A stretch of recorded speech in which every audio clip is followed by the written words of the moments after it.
Buy Sri Lanka's best internet package for online learning and online working with many amazing offers. Call 1212 for more information. Sri Lanka Telecom. ලෙන්ගතුකම වැඩි කරගන්න ලව්ජු රුපියල් 50ට අඩු කළා. මාමේ එන්න අපිට එකක් බොමු.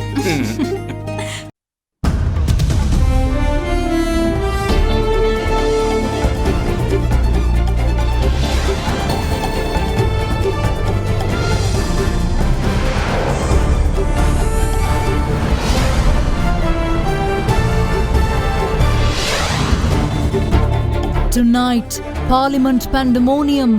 Chaos reigns in Parliament following the tabling of the 20th Amendment to the Constitution. Each to their own. President Gotabaya calls on the United Nations to refrain from interfering in the internal affairs of its member states. The United Nations will place due emphasis on the sovereign equality of states, respect of territorial integrity and non-interference. Undermining authority, Easter Attack Commission chides former President Maithripala's public labelling of ex-Defence Secretary Hemasiri Fernando's testimony as false. Covering his tracks, State Engineering Corporation rejects Kandy house owners' claims of prior approval as a falsehood as family members mourn the 3 innocent victims. All this and much more coming up on this Tuesday, the 22nd of September 2020. Nava sunlight sakura.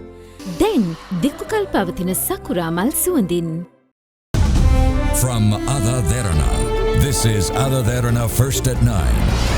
Live from Studio 24 in Colombo.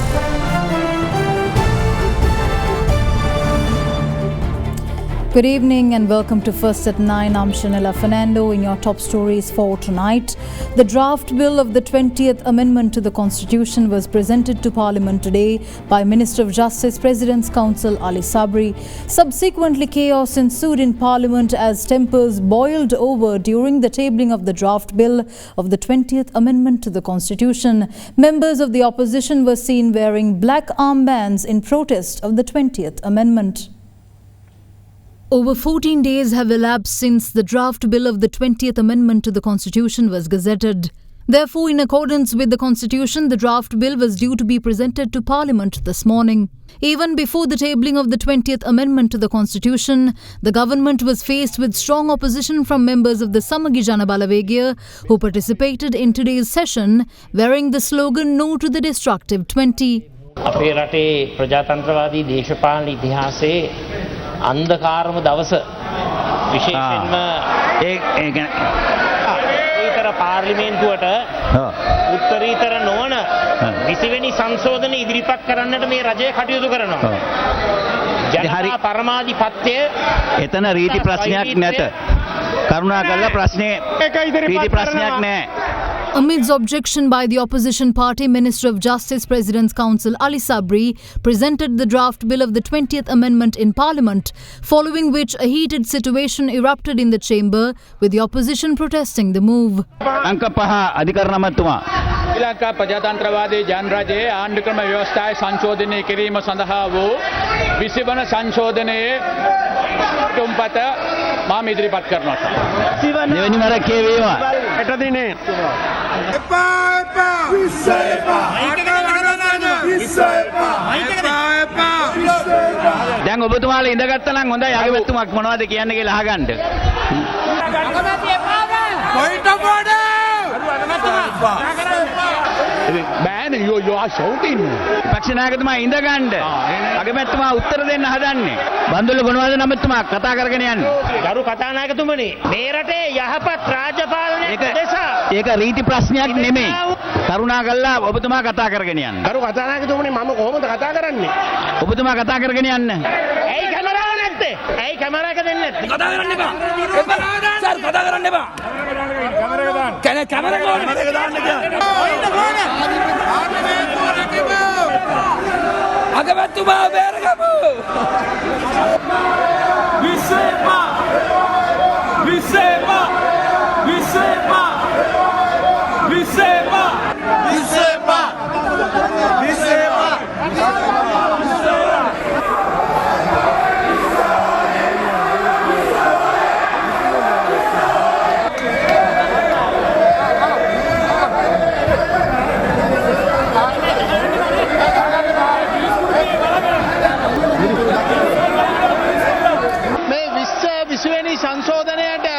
විරෝධතා දක්වන ක්‍රමවේදයන් තියෙනවා.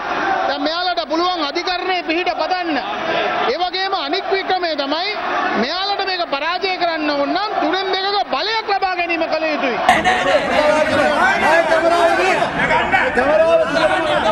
වාඩි වෙන්න. එතකොට දාන්නම් camera එක.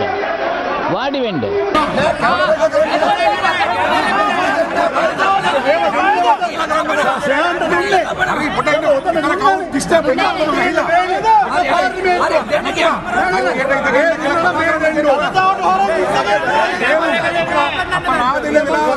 අද මෙතන කරන විරෝධය අගමැතිවරයාගේ අයිතිවාසිකම් මේ පාර්ලිමේන්තුව උත්තරීත පරමාධිපත්‍ය වෙනුවෙන් සමහර අය ජාතියෙන් සමාව ගත්තා 18ට අතයිස්සුප් එක වැරදි කියලා. අද 20 ඕනි කියලා කෑ ගහන മന്ത്രിවරු ඇමතිවරු තව අවුරුද්දකින් දෙකකින් ජාතිය ඉස්සරහා සමාව ගන්නවා.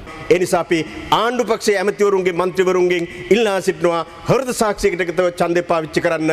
ඔබලාට එරෙහිව ක්‍රියාත්මක වන 20ට එරෙහිව ඔබේ ඡන්දය පාවිච්චි කරන්න. Within 7 days from today, any citizen can file a petition in court challenging the constitutionality of the 20th Amendment. If any party challenges the 20th Amendment within the relevant period, it is customary for the Supreme Court to present its judgment within 21 days from the date the petition was filed. If such objections are not filed, the 20th Amendment could be taken up for a second reading in Parliament 7 days later. Meanwhile, if there are any amendments that need to be included in the 20th Amendment following the vote on the second reading, those amendments will be taken up at the committee stage before seeking a 2/3 majority vote at the third reading. Lastly, once the Speaker signs the draft bill of the 20th Amendment to the Constitution, it will become constitutional law. Enjoy a very smooth shave with the Bic Easy 2 razor. Bic Easy 2. Meanwhile, a petition was filed in the Supreme Court against the 20th Amendment today, the very first day of the draft bill of the 20th Amendment to the Constitution being tabled in Parliament. The petitioner has sought an order calling for the amendments to be approved through a referendum due to it allegedly being in violation of his fundamental rights. Meanwhile, political representatives of both the government and the opposition expressed their views on the draft bill of the 20th Amendment on their way out of Parliament today.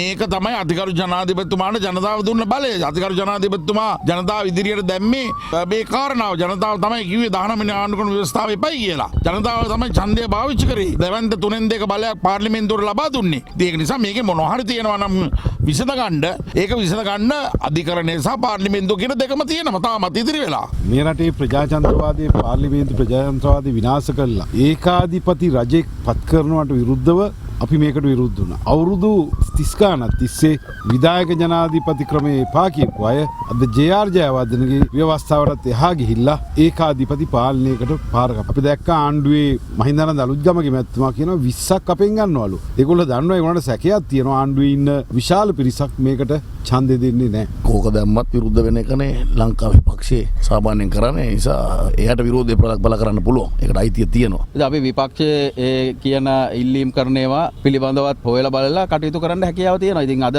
මේගොල්ලන්ට මේ කලබල වෙන්න කාරණාවක් නැහැ. විශ්ව ගෙනාවතින් එක පුද්ගලයාට බලය හුඟක් වැඩි දෙන්න වෙයි. එහෙම දුන්නතින් අන්තිමේදී මේක ඒකාධිපත්‍යයට ඒක ඉඩ දෙනවා. ඒ නිසා විශ්ව එපා කියලා තමයි මාත් කියන්නේ. ගැටලු තියෙන්න පුළුවන්. නමුත් විරුද්ධ වීමක් වෙන්නේ නැහැ. සංශෝධන ගණනාවක් එනවා. කාර්යක සභාව අවස්ථාවේදී ගෙනෙන සංශෝධන අධිකරණයේ අභියෝගයට ලක් කරන්න සාමාන්‍ය පුරවැසියෙකුටවත් දේශපාලන ව්‍යාපාරයකටවත් සිවිල් ව්‍යාපාරයකටවත් බෑ. තුන්වෙනි වර කියවීම අවස්ථාවේදී තමයි අදාළ සංශෝධන ඒ මොහොතේ ගෙනල්ලා ඒ මොහොතේ සම්මත කරගන්න යන්නේ. මොන ආණ්ඩුවක් කරත් ඒ දේ වැරදි.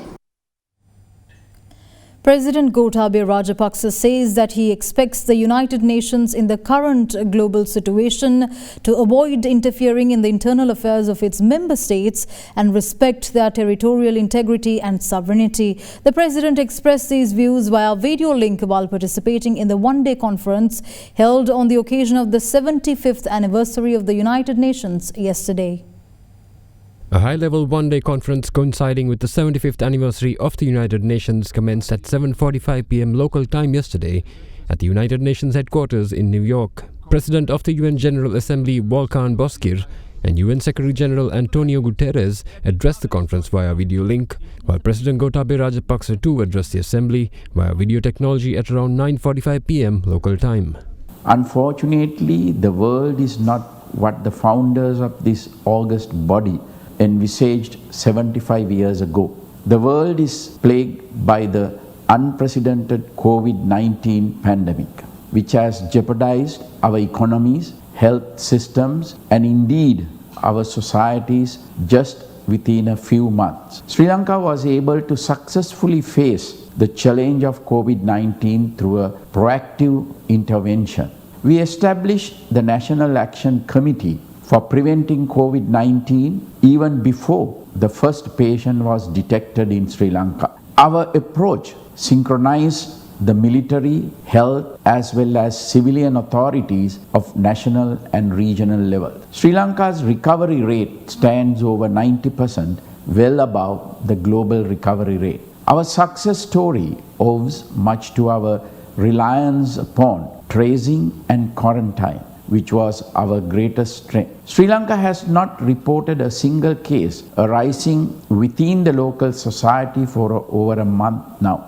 Sri Lanka has committed to the 2030 agenda of sustainable development. Poverty alleviation through an agri-based production economy is a major goal of my government. The steps that we had initiated earlier this year for enhancing local production, partial restrictions on imports, as well as assisting small and medium-scale entrepreneurs paid their dividends. At a time when the world is facing a common and unrevealed threat, the United Nations we need, I'm certain, will place due emphasis on the sovereign equality of states, respect of territorial integrity, and non-interference in their domestic affairs. I firmly believe that partnerships fostered between member states and the UN continues at their best when no country is held hostage to the interest of a few. The communique issued by former President Maithripala Sirisena's private secretary on Sunday, alleging that statements made by former Defence Secretary Hemasiri Fernando at the Easter Commission were false, has stirred up a hornet's nest during today's proceedings. The Additional Solicitor General at the Commission stated that the statement undermined the Commission's authority through the act of taking a personal opinion public without following the proper procedures available to respondents to question the testimony of a witness. The private secretary to former President Maithripala Sirisena issued a press release on September 20th, alleging that former Defence Secretary Hemasiri Fernando had made false statements before the Presidential Commission. The former Defence Secretary's lawyer Dilshan Jayasuriya complained to the Commission that this press release was an insult to the authority of the Commission and that his client Hemasiri Fernando was shocked by it. Accordingly, the Commission then directed the former President to make representations to it through his lawyer, and with that, the former President appeared before the Presidential Commission this morning. President's Counsel Maitri Gunaratna, appearing for the former President, stated that everyone has the right to speak out against anyone who makes false statements. He also pointed out that there was a similarity between the statement issued by the Archbishop of Colombo regarding the evidence of MP Harin Fernando and the statement issued by his client. The lawyer representing the Cardinal said that the Archbishop of Colombo had issued the statement to prevent the Catholic community from being misled by the MP's statement. The former President's lawyer then said that the MP's statement was similar in that it could mislead the Catholic public and that the former Secretary of Defence's false statement could mislead his client's supporters. The Additional Solicitor General of the Commission then stated that the Commission's authority had been undermined by the act of taking a personal opinion public without following the proper procedures available to respondents to question the testimony of a witness. Therefore, the Additional Solicitor General said that she was of the opinion that the Commission should summon Samira De Silva, the Private Secretary to the former President who issued the statement, to issue an apology in this regard. The lawyer of the former Defence Secretary said that legal action should be taken against the Private Secretary of the former President as well as the former President, and to this, the Chairman of the Commission stated that a decision in this regard will be announced tomorrow.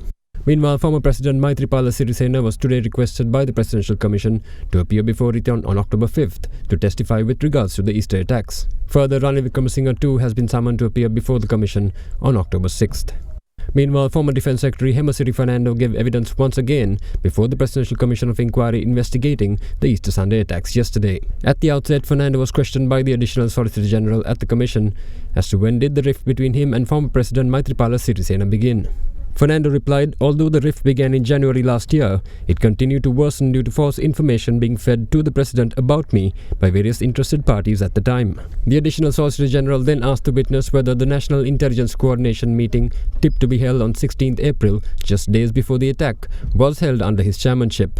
Fernando replied, no. Due to the New Year season, many parties, including the Chief of Defence Staff and the commanders of the 3 armed forces, had applied for leave, so the meeting was not held. Also, there was no fixed rule that the intelligence coordination meeting must be held on Tuesday. Sometimes the meeting would end in 5 minutes, sometimes it was not held at all. The witness was then asked by the Additional Solicitor General, if I implied that you did not carry out your duties in a methodical and orderly manner, would you accept it? He responded, I reject that. The State Intelligence Service did not provide us with proper intelligence. Nilantha did not speak about the information he had received at the last intelligence coordination meeting held before the Easter attacks. He was in charge of investigations regarding Zahran. He's the one who should have briefed us about it. As far as I know, the president had handed over the investigation into Zahran to Nilantha in writing. The appeals court judge at the commission then asked the former defense secretary, how can you claim that the president had handed over the task to Nilantha Jayawardena? Are you able to prove that?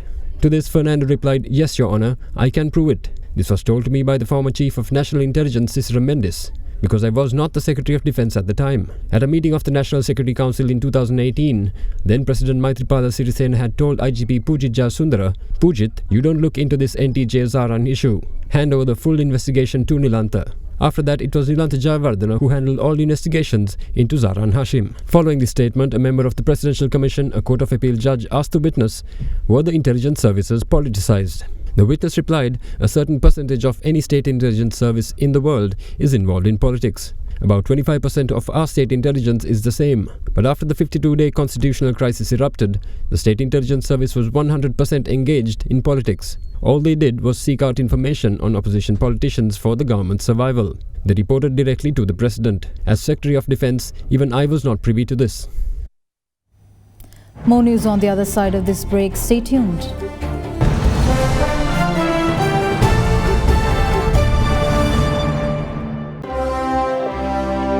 Ceylon Bank, the bank with a heart.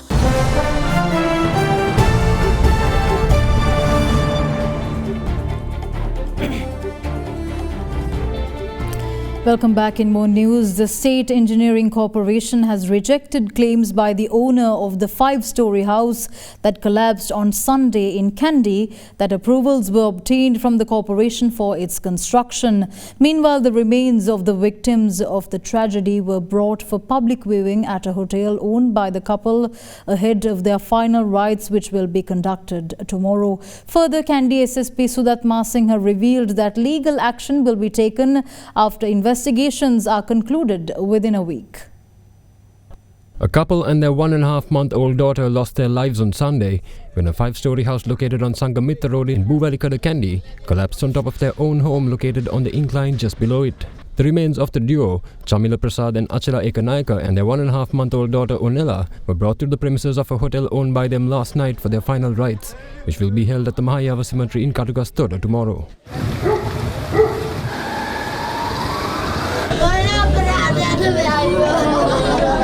ගොඩනැගිලි අයිතිකාරයන් ඒගොල්ලන්ගේ බඩුත් අරගෙන ඒගොල්ලන්ගේ ජීවිතත් බේරගෙන වාහනත් අරගෙන බල්ලු කුළුත් අරගෙන මේගොල්ලෝ ගියා කිසිම කෙනෙක් මේ දැනුවත් කිරීමක් කරේ නැහැ. ඒ හේතුවෙන් තමයි අත්‍තරම මේ ජීවිත තුනක්ම විනාශ වුනේ. සාධාරණයක් වෙන්න ඕන ඒගොල්ලෝ නිදැල්ලේ නැති වෙන්න. The owner of the collapsed house has been identified as Anura Liuke, a former Basnaika Nelome of the Nantha Devalaya in Dudanvela. Meanwhile, representatives of the National Building Research Organization and its geologists who inspected the site of the disaster have stated that the condition of the land had not been taken into account during the construction of the house. However, the owner of the property, Anura Liuke, rejected these claims and stated that all proper approvals were obtained prior to construction. මේක මං නිසි ප්‍රමිතියට තමයි මේක හදලා තියෙන්නේ. Engineering corporation එකෙන් තමයි මේක සම්පූර්ණ අනුමැතිය වල අරන් තිබෙත් මේ කම්බි ගැනත් මේකට සම්බන්ධයි. However, State Engineering Corporation Chairman Ratnasiri Kalupana denied Luke's claims that he had obtained the services of the corporation during the construction of the house. අපි ගත වූ වසර 60 කාලය තුල ඉදිරි කළ තියෙන රාජ්‍යංශයේ ගොඩනැගිලි පමණයි. ඒ නිසා මම හිතනවා මේ ගොඩනැගිල්ල හිමිකාර මහත්මයාට වැරදි ප්‍රකාශයක් තමයි එතුමා කරේ. ඒ නිසා අපි පැහැදිලිවම කියනවා රාජ්‍ය ඉංජිනේරු සංස්ථාවට ඒ පිළිබඳ වගකීම දැරීමට අපිට පුළුවන්කමකුත් නැහැ. Meanwhile, the front gate of the collapsed house was also seen sinking today. Further, Kandy SSP Sudatma Singh told AdaDerana that a team of police officers have begun obtaining copies of the original documents pertaining to the collapsed house. SSP Marsinga further stated that the investigation will be completed within this week and necessary legal action will be taken afterwards. The 13 officers of the Police Narcotic Bureau arrested over their alleged links to drug racketeering were further remanded until the 28th of September by the Colombo Chief Magistrate today. In the meantime, police uncovered several drug rackets during various search operations. With that, here's a roundup on the latest incidents. The case involving 13 Police Narcotics Bureau officers over their links with drug dealers was taken up in the Colombo Chief Magistrate's court today. However, the suspects were not produced before the court today due to COVID-19 pandemic precautions. The attorney representing the CID, Deputy Solicitor General Dilip Piris, said that an investigation is underway under the Prevention of Money Laundering Act and statements are required from 11 officers of the Police Narcotics Bureau who are currently in remand custody. Accordingly, the Deputy Solicitor General requested the court to issue an order to the Superintendent of the Angunukola Palace Prison to grant permission for a team of CID officers to obtain statements from the relevant inmates. Considering the request, the magistrate granted the permission and ordered the superintendent of the prison to allow the statements of the suspects to be recorded. What's more, the magistrate then ordered the suspects to be further remanded until the 28th of this month. In the meantime, the Sapagaskanda police arrested 9 suspects from Gonavala, Kalania with 300 grams of heroin, 3 mobile phones and 60,000 rupees cash in their possession. The police also seized 2 vehicles, 7 bank books and 2 small scales found in their possession. It was also revealed that the suspects had obtained heroin from a remanded inmate at the Valikara prison named Tarzan. Elsewhere in Gotatua, a close associate of criminal gang member Kalu Tushara was arrested by police in Vellampitiya yesterday with 53.77 grams of heroin in his possession. The suspect is also the main accused in a murder and several other criminal offences. In a separate development, the police STF discovered several weapons hidden in a coconut plantation in the area of Wakumulla Veerakatiya. The seized weapons include a hand grenade, a T-56 magazine and several cartridges. The weapons were handed over to the Veerakatiya police for further investigations. Meanwhile, the Vihintale police arrested 4 suspects from Karuwala Gaswawa yesterday with 14 grams of heroin in their possession. Furthermore, 4 mobile phones and a motorcycle were also seized at the time of their arrest. It was further revealed that the arrested suspects sell heroin in areas of Anuradhapura, which they obtained from Damulla using the mobile cash payment system. Archbishop of Colombo, His Eminence Malcolm Cardinal Ranjit, says that steps should not be taken to legalize cannabis plantations or relax existing rules and regulations pertaining to it. He made these comments at a media briefing organized by the Sri Lanka Temperance Association today. පසුගිය මාස කීපය තුළ ඒ වගේම ගංජා වැවීමේ ප්‍රවණතාවයට යම්කිසි අවසරයක් ලබා දී යුතුයි කියන මතයක් ගොඩනැගීගෙන ඇවිල්ලා තියෙනවා. ඒ මතය සමහර ඇමතිවරුන් පවා ප්‍රකාශ කරන බව අපි දැක්කා. ඉතින් මේ වාතාවරණය තුළ අපි එක්තරා විදියකට කනස්සල්ලට පත් වුණා. ඇයි මේ එක ව්‍යසනයක් තුරන් කරන්නට දැඩි ක්‍රියාමාර්ගයක් ගනිමින් සිටින වෙලාවේදී ඒ හා සමානවම වගේ තවත් භයානක තත්වයකට අපේ තරුණ පරපුර ඇද දමන්නට ඒ ගැන කතා කරමින් සිටින්නේ කියලා. අපිට මේ එක ව්‍යසනයක් තුරන් කරලා තව ව්‍යසනයක් ඇති කරගන්නට අවශ්‍ය නැහැ. ඒ නිසා මේ අවස්ථාවේදී මම ගංජා ව්‍යාපාරය ලංකාවේ නීතිගත කරන්නට හෝ දැනට පවතින නීති ලිහිල් කරන්නට හෝ කටයුතු නොකරන්නේ කියලා ලංකාවේ දේශපාලන නායකත්වයෙන් මම විශේෂයෙන්ම ඉල්ලීමක් කරනවා මේ අවස්ථාවේදී. ගංජා ප්‍රවර්ධනය පිළිබඳ විශේෂ තත්ත්වයක් පැහැදිලිව දකින්නට තියෙනවා. ඒ ගංජා ප්‍රවර්ධනය නතර කිරීමට නීතිමය අංශයක් ක්‍රියාත්මක වෙන්නට ඕන. මොකද මේක ශීඝ්‍රයෙන් පැතිරී යන තත්ත්වයක් තියෙනවා. අද මේ දේශීය ආයුර්වේදයේ කියන කාරණේ පැත්ත විතරක් අරගෙන තමයි මේ ඇගීම මේ ප්‍රවර්ධනය කිරීමට මුල පුරලා සිටින්නේ. කනගාටුවට කාරණේ තමයි සමහර භික්ෂුන් වහන්සේලා පවා මේවට මැදිහත් වෙලා තිබෙනවා. The Consulate General Office of Sri Lanka in Jeddah, Saudi Arabia has been temporarily closed, says the Secretary to the Ministry of Foreign Affairs, Admiral Professor Jayannath Kolambage. The move came after an employee of the consulate tested positive for COVID-19. The Sri Lankan mission in Saudi Arabia said in a statement that the other staff members of the consulate who are currently in isolation will resume operations on the 25th of September after the successful completion of the quarantine process. In the meantime, reports revealed that a person who had arrived in Sri Lanka from the Sri Lanka's consulate in Jeddah has also contracted the novel coronavirus.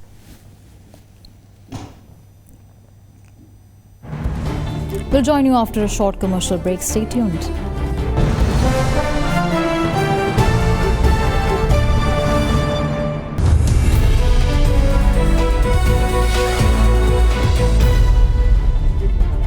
Welcome back in your business news. Increases in monthly food prices during the month of August have increased headline inflation marginally to 6.2% from 6.1% in the previous month. Meanwhile, year-on-year food inflation increased to 13.2% in August 2020 from 12.9% in July.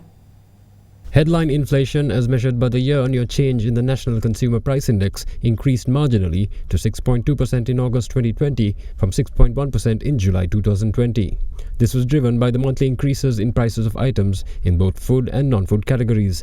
Meanwhile, year-on-year food inflation increased to 13.2% in August from 12.9% in July, whereas year-on-year non-food inflation increased to 1.1% in August from 1% in July. The change in the NCPI, measured on an annual average basis, increased to 6.1% in August 2020 from 5.9% in July 2020. Meanwhile, the monthly change of the NCPI was recorded at 0.4% in August, mainly due to increases observed in prices of items in both the food and non-food categories. Accordingly, within the food category, increases were observed mainly in the prices of vegetables, turmeric powder and coconuts during August 2020. Moreover, within the non-food category, prices of items in the alcoholic beverages and tobacco subcategory recorded significant increases during the month. However, the health subcategory recorded a decline during the month, with a reduction observed in payments for medical laboratory tests. Further, year-on-year core inflation increased to 4.6% in August 2020 from 4.5% in July, while annual average core inflation decreased to 4.4% in August from 4.5% in July. With that, we wrap up tonight's edition of First at 9. Have a good night.